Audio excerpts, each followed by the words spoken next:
Hello, Boopathi வீடு தானே? ஆமா. எதுக்காக கேக்குறீங்க? நீங்க யாரு? வலசரவாக்கம் R2 போலீஸ் ஸ்டேஷன்ல இருந்து பேசுறோம். பூபதி இப்ப எங்க ஸ்டேஷன்ல தான் இருக்காரு. எதுக்காக? எதுக்காகவா? அவரு திவாகருங்கிற ஒரு வீட்டுல போய் தகராறு பண்ணிருக்காரு.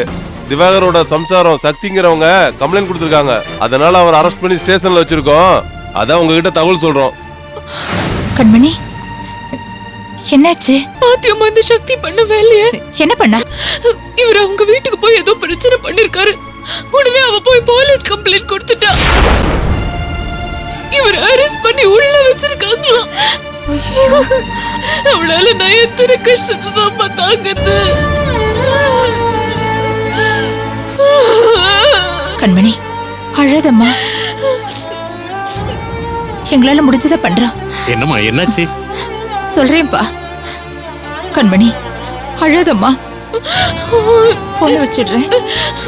சரிம்மா, நான் வச்சிடுறேன்.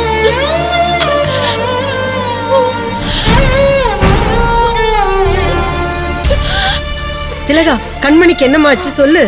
திலகா, என்னம்மா பிரச்சனை? இந்த சக்தி பண்றத பாருங்கப்பா.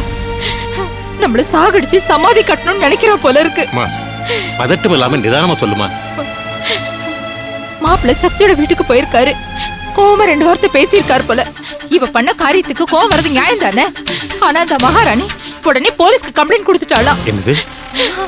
போலீஸ் வந்து மாப்பிள்ளைய அரெஸ்ட் பண்ணி வச்சிருக்காங்களா? இது என்னமா அநியாயமா இருக்கு? இந்த சக்தி எந்த அளவுக்கு இருக்கான்னு பாத்தீங்களா? இப்படி பண்றோமே, கண்மணி மனசு என்ன பாடுபடும். போன இடத்துல அவத்தால தானே உருளுன்னு கொஞ்சமாவது யோசிச்சு பார்த்தாளா? இப்படி எல்லாம் நடந்துட்டா எவ்வளவு பிரச்சனை வரும்னு அவ நினைக்கவே இல்லை. எல்லாம் என் தலை எழுத்து. நான் ஒரு பைத்தியக்காரி. நம்ம குடும்பத்தை பத்தி நினைக்கிறவளா இருந்தா அவைய ஓடி போயிருக்க போறா. யார் எக்கேடு கேட்டா எனக்கு என்னன்னு ஓடி போனவ தானே அவ. திலகா, கோபத்துல புலம்புறதை விட்டுட்டு மேற்கொண்டு என்ன செய்யலாம்னு யோசிப்போம். கண்மணி பாவப்பா. அவளை நினைச்சா என்னால தாங்கிக்கவே முடியல. அப்பா, மாப்பிள்ளை எப்படியாவது வெளியில கொண்டு வரணும்ப்பா. கிளம்புங்க. எங்கம்மா? அந்த சக்தி இருக்கிற வீட்டுக்கு. அந்த ஓடுகல்லைய பாக்குறதுக்கு எனக்கு இஷ்டம் இல்லதான். ஆனால் எனக்கு ஒரு வழி இல்லையே. அவளை நேர்ல பார்த்து பேசிட்டு மாப்பிள்ளை எப்படியாவது வெளியில கொண்டு வந்துடணும்ப்பா. வாங்க. சக்தி வீடு தெரியுமா உனக்கு? தெரியாதுமா. அவன் ஃப்ரெண்ட் அனிதா ஃபோன் பண்ணி விசாரிச்சுட்டு போறேன். யாராவது ஏதாவது கிட்ட எதையோ சொல்லி சமாளிச்சுட்டேன். நான் சமாளிச்சுக்கிறேன், நீங்க கிளம்புங்க. வரேன்மா.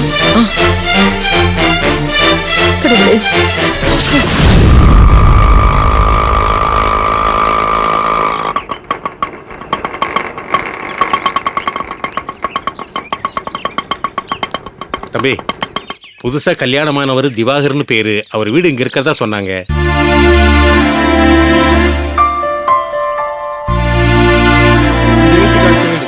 Yellow colour paint. சரி.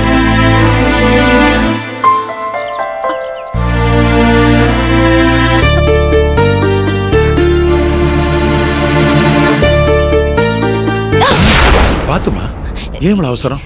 எங்க அம்மாவும் தாத்தாவும் வராங்க. அப்படியா? இவங்க ஏன் இப்ப வரணும்? என்ன 7 இழுத்து விட போறாங்களோ? துர்கா,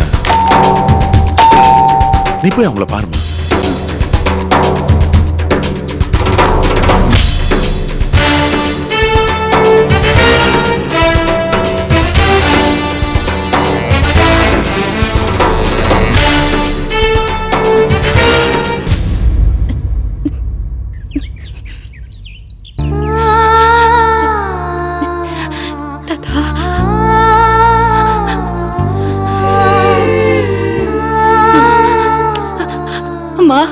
என்ன அப்படி கூப்பிடாதே.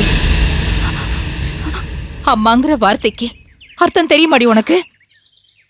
அந்த ஒரு வார்த்தைக்கு அர்த்தம் தெரிஞ்சிருந்தா நீ இப்படி செஞ்சிருப்பியா? திலகா, என்னம்மா இது? என் மனசு ஆறலப்பா. என் வயிறு எரியுது.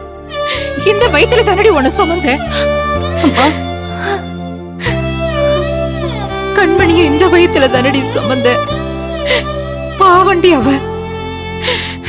குடும்ப மானத்தை காப்பாத்தணுங்கிறதுக்காக தான் விரும்பினதை இதை பத்தி யோசிக்காம அந்த வீட்டுக்கு போயிருக்கா. உனக்கு தங்கச்சியா பிறந்து தாண்டி அவ பண்ண தப்பு. அது தவிர அவ வேற என்ன குத்தம் செஞ்சா? ஏண்டி இப்படி அவளை அணுவ நோகடிக்கிறேன்? பாவண்டி அவ. உன்னால தாண்டி அவளுக்கு இன்னைக்கு இந்த நிலைமை. மாப்பிள்ளை இதை கோவத்துல பேசுறா, உன்னால கொஞ்சம் பொறுத்துக்க முடியாதா? உடனே போலீஸ்ல புடிச்சு கொடுத்துட்டேன். ஏண்டி எதுக்கு இப்படி எல்லாம் பண்ற? நான் எவ்வளவு பொறுமையா இருந்தேம்மா, அவர்தான் ரொம்ப மோசமா பேசினாரு. ஏமா சக்தி, அவர் ஏதாவது பேசினா பேசிட்டு போகிட்டு போய் கொஞ்சம் அமைதியா இருந்திருக்கலாமேம்மா. இப்ப திரும்பவும் குடும்பத்துக்குள்ள எவ்வளவு பிரச்சனை வரும் தெரியுமா? சார், ஏன் வெளியே நின்று பேசிட்டு உள்ள வாங்க, உள்ள வந்து பேசிக்கலாம். அம்மா, உள்ள வாங்கம்மா. இந்த வீட்டுக்குள்ள வரதுக்கு எனக்கு விருப்பம் இல்ல. ஆமா, ஆள் ஆளுக்கு வாங்க, வாசல்ல நின்னு தகராறு பண்ணுங்க. எங்க மானல போகுது? போடுற சண்டைய உள்ள வந்து போடுங்க சாமி, உங்களுக்கு புண்ணியமா போகுது. சார், நீங்க கொஞ்சம் சொல்லுங்களேன். சக்தி, உள்ள கூட்டிட்டு வாமா. உள்ளவாமா. ஏய் போடி. சரி சரி, நாங்க இப்ப என்ன பண்ணணும் சொல்லுங்க. எங்க மாப்பிள்ளை ஸ்டேஷன்ல இருந்து வீட்டுக்கு வரணும், இல்லைன்னா நல்லா இருக்காது. என்னம்மா அது, நீங்க பெரியவங்க, நீங்களே இப்படி சத்தம் போட்டா சின்னவங்களை நம்ம எப்படி குத்தம் சொல்ல முடியும்? இப்ப என்ன, உங்க மாப்பிள்ளை வீட்டுக்கு வரணும், அவ்வளவுதானே? ஆமையா, கொஞ்ச நேரத்தில் திவாகர் வந்துருவான். அவனை கேஸை வாபஸ் வாங்க சொல்லிடுறேன். உங்க மாப்பிள்ளை வீட்டுக்கு வந்துருவார். நல்லது. சொல்றேன்னு என்ன தப்பா எடுத்துக்காதீங்க. உங்க வீட்டுல எல்லாருமே இப்படிதான் இருக்கீங்க. எல்லாருக்குமே சட்டுன்னு கோவம் வந்துருது. சக்தி, அவங்க அப்பா, இப்ப நீங்க எல்லாருமே கண்ண மறைக்கிற கோபத்தோட தான் பிரச்சனையை அப்ரோச் பண்றீங்க. கோபத்தால் எதுவுமே சால்வ் பண்ண முடியாதுங்க, அதிகமாகும். எனக்கு தெரிஞ்சு உங்க வீட்டுல மித்ரான்னு ஒரு பொண்ணை பார்த்தேன். அவதான் பிரச்சனையை அலசி ஆராய்ஞ்சு சரியான முறையில் அப்ரோச் பண்ணி எப்படி சால்வ் பண்ணலாங்கிற பக்குவத்தில் பேசினேன். நீங்க என்ன சொல்றீங்க? ஆமாங்க, அன்னைக்கு திவாகரையும் சக்தியும் கூப்பிட போனப்போ சக்தி கொஞ்சம் கோவமா பேசிச்சு. அப்ப மித்ரா தான் சக்தியை கண்டிச்சு புத்தி சொல்லிச்சு. அந்த பொண்ணுகிட்ட இருந்த பொறுமையும் நிதானமும் நிறைய பெரியவங்கிட்ட இல்லாதான் பிரச்சனை. சிலருடைய ஆத்திரத்தாலே அவசரத்தாலேயும் தான் நம்ம ரெண்டு குடும்பமும் அவஸ்தைப்பட்டு இருக்கு.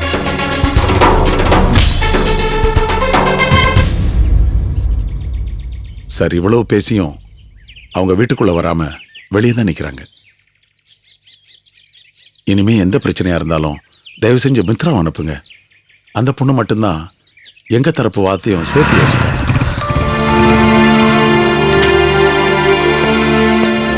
என்ன சக்தி, ஏன் இந்த மாதிரிலாம் நீ பண்ணி வந்திருக்காங்க? வணக்கங்க. வணக்கம்மா. உள்ள வாங்களேன். அப்பா எல்லா விஷயத்தையும் எனக்கு ஃபோனில் சொன்னார். அதனால தான் நான் ஆஃபீஸ்லேருந்து உடனே கிளம்பி வந்துட்டேன். தப்பாக நினச்சிக்காதீங்க, ஏதோ கோவப்பட்டு சக்தி இந்த மாதிரி பண்ணிட்டா. நீங்கள் கவலைப்படாதீங்க, நான் உடனே ஸ்டேஷன் போய் கம்ப்ளைண்ட்டை வாபஸ் வாங்கிடுறேன். ரொம்ப நல்லது தம்பி. வாங்கப்பா கிளம்பலாம். அம்மா, வீட்டுக்குள்ள வந்துட்டு போமா. ஆமா, நீ செஞ்ச காரியத்துக்கு வீட்டுக்குள்ள வந்து விருந்து சாப்பிடாது ஒண்ணுதான் குறை. நீ என் பொண்ணுன்னு சொல்லிக்கிறதுக்கு அசிங்கமா இருக்குடி. இனிமேலாவது என் குடும்பத்துக்கும் என் குழந்தைங்களுக்கும் தொந்தரவு கொடுக்காம அவங்க உங்க பொழப்ப பாருங்க. வாங்கப்பா. அம்மா வரேன். சரி வரேன். சரி தாத்தா. சக்தி,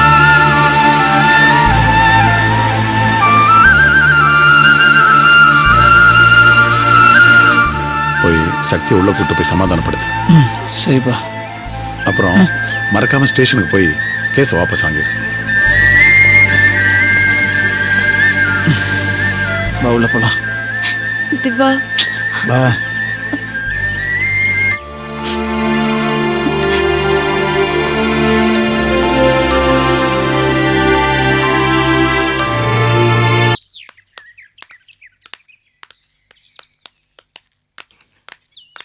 என்ன திலகா, ஒன்றும் பேசாமலே வர? இந்த பாருமா, அந்த பையனும் சரி அவங்க அப்பாவும் சரி நம்மகிட்ட ரொம்ப சாந்தமாக தான் பேசினாங்க. என்னதான் இருந்தாலும் சக்தி நம்ம பொண்ணு, அது கண்களையும் நிற்கிறத பார்க்கும்போது மனசுக்கு ரொம்ப கஷ்டமா இருக்கு. நீ தான் முகத்தில் அடிச்ச மாதிரி பேசிட்டியே. அவளை பத்தி பேசாதீங்கப்பா. இப்ப என் மனசுல மேகலா பத்தின யோசனை தான் ஓடிக்கிட்டே இருக்கு. என்னது, மேகலாவை பத்தியா? ஆமா, அவ எப்ப இங்க வந்தா, எதுக்காக வந்தா, அவளை பத்தி இந்த மனுஷன் இவ்வளவு நல்ல விதமா சொல்றாரே. ஆமா, நம்மெல்லாம் கல்யாணம் எல்லாம் முடிஞ்சு கண்மணி வீட்டுக்கு புறட்டப்போ நம்ம மேகலா அனிதா வீட்டுக்கு போறேன்னு சொன்னா இல்லையா? ஒருவேளை அந்த நேரத்துல அங்க போயிருக்கலாம்னு நினைக்கிறேன். அப்ப போனது இருக்கட்டும்பா. ஆனா மேகலா பத்தி யோசிக்கும் போது எனக்கு சந்தேகமா இருக்குப்பா. என்னம்மா சொல்ற நீ? இந்த கல்யாணத்துல அனிதாவும் மேகலாவும் சொன்ன பதிலு எனக்கு நெருடலா இருக்குப்பா. ஒருவேளை இதெல்லாம் உங்களுக்கு தெரிஞ்சுதான் நடந்திருக்குமோ? சக்தி காணாம போன சமயம் மேகலை கண்ணிலேயே படலையே. அப்புறம் அதை பத்தி பேசும்போது அவளும் அனிதாவும் சொன்ன பதில் யோசிச்சு பார்க்கும்போது எனக்கு சந்தேகமா இருக்குப்பா. என்னம்மா நீ இத்தனை நாளைக்கு அப்புறம் இப்படிவே ஒரு சந்தேகம் வரலாமா? நீ தப்பா யோசிக்கிற. என் யோசனைக்கும் சந்தேகத்துக்கும் காரணம் இருக்குப்பா. அடப்போமா நீ வேற. நம்ம பிள்ளைய பத்தி நாம தான் சரியா புரிஞ்சுக்கணும். குடும்பத்தை பிரிஞ்சு பாசத்துக்காக ஏங்குற பொண்ணு அவ.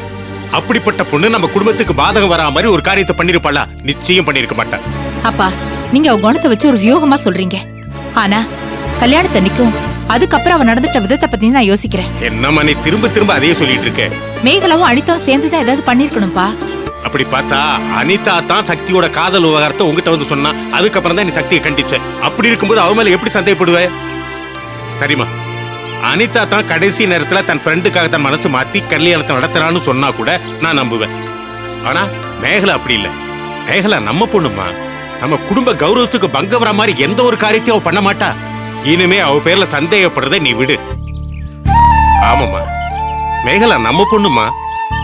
நம்ம பொண்ணு மேல நாமளே சந்தேகப்படலாமா? சரி வா போலாம். ஆட்டோ அப்படியே அப்படியே அப்படியே திருப்பிட்டு வா.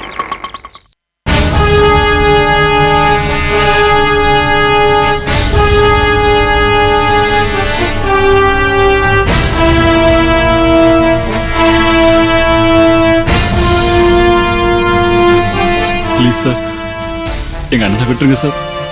அதான் இன்ஸ்பெக்டர் ஏற்கனவே சொல்லிட்டாருல்ல, திரும்ப திரும்ப விட்டுருங்க விட்டுருங்கன்னு சொன்னா என்னப்பா அர்த்தம்? வீட்டுக்கு தெரிஞ்சா பெரிய பிரச்சனை ஆயிடும் சார். பாவம் சார் எங்க அண்ணன், ப்ளீஸ் சார். நீ என்னப்பா விவரம் இல்லாம பேசிக்கிட்டு இருக்க? நான் வெறும் கான்ஸ்டபிள். இன்ஸ்பெக்டருக்கு தெரியாம யாரையும் வெளியில விட முடியாது சார். இப்போ என்ன சார் பண்ணலாம்? வேணா ஒண்ணு பண்ணு, ஒரு நல்ல வக்கீலா கூட்டு வந்து இவனை ஜாமீன்ல எடுத்துட்டு போ. அப்படி இல்லைன்னா இவன் மேல யாரு கம்ப்ளைண்ட் கொடுத்தாங்களோ அவங்கள நேர்ல போய் பார்த்து கையில காலில் வந்து கெஞ்சாவது கம்ப்ளீட்டா வாபஸ் வாங்க சொல்லு. நான் இவனை விட்டுறேன்.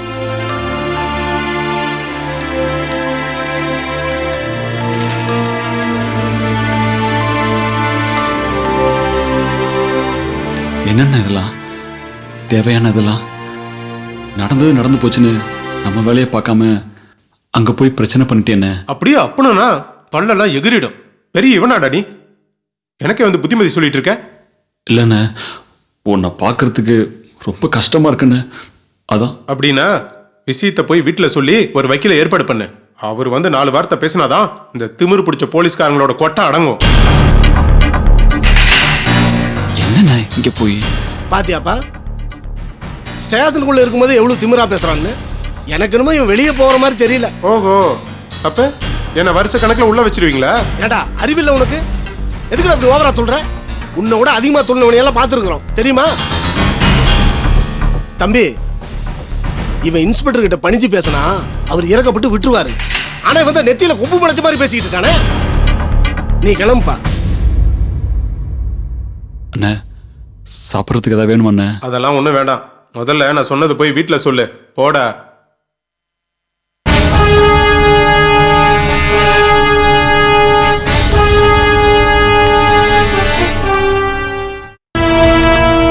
என்ன பெருமாள் சார், பிரச்சனை என்னாச்சு? அதெல்லாம் ஒண்ணும் இல்ல சார். 2 கடைக்காரங்களுக்குள்ள தகராறு, வேற ஒண்ணும் இல்ல.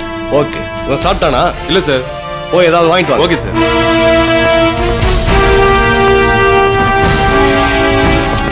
சார், ஒரு கம்ப்ளைண்ட் வாபஸ் வாங்கணும். சாரை போய் பாருங்க. தேங்க்ஸ்.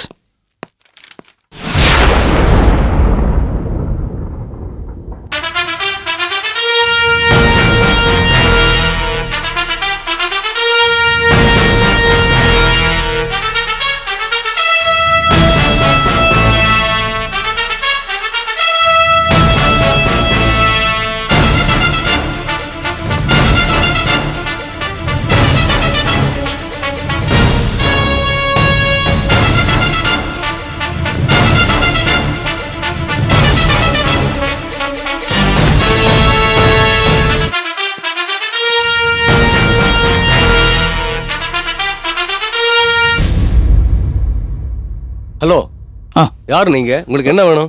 வணக்கம் சார். ஆ, ஆ. என் பேர் திவாகர். சிடி சாஃப்ட்வேரில் ஒர்க் பண்ணிகிட்ருக்கேன். சாஃப்ட்வேரா? பெரிய வெண்ணெய் இவன். உட்காருங்க. தேங்க்ஸ்.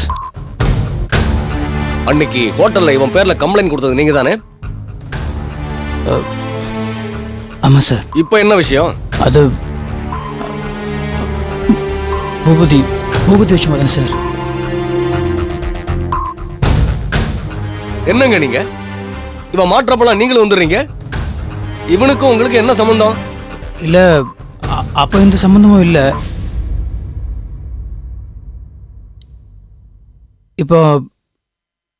இப்போ அவர் என்னோட சகலை. யாரு? இவனா? ஏய்யா, இவன் கட்டிக்கிற பொண்ணு தான் ஓடி போயிருச்சாமே. இல்லை சார், அந்த பொண்ணோட தங்கச்சி இவரை கட்டி வச்சிட்டாங்க. ஹலோ, என்னங்க சொல்றீங்க? அப்ப அந்த ஓடி போன பொண்ணு?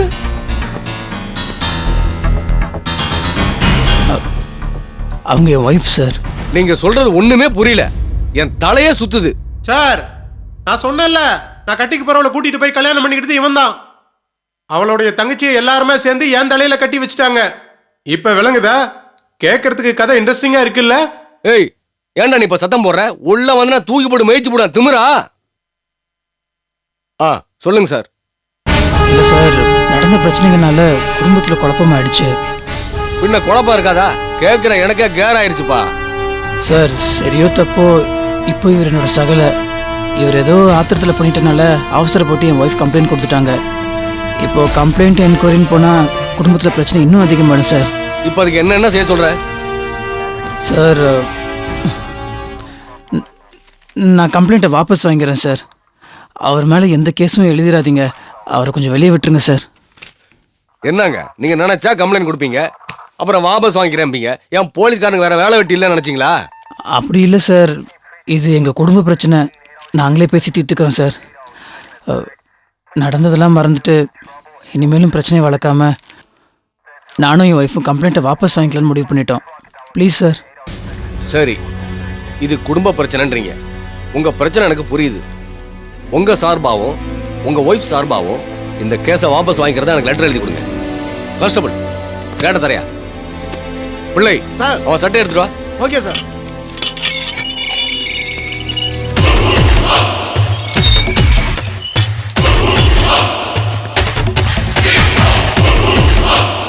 முடியாவங்க. ஏய், நீ பேசின பேச்சுக்கும் பண்ணுன தனாவட்டுக்கும் உன்னை வெளியில விடக்கூடாது. இவர் குடும்ப பிரச்சனைன்னு சொல்றதுனால உன்னை வெளியில விடுறேன். வெளியில போய் இனிமே ஒழுங்கா இருக்கிற வழியை பாரு.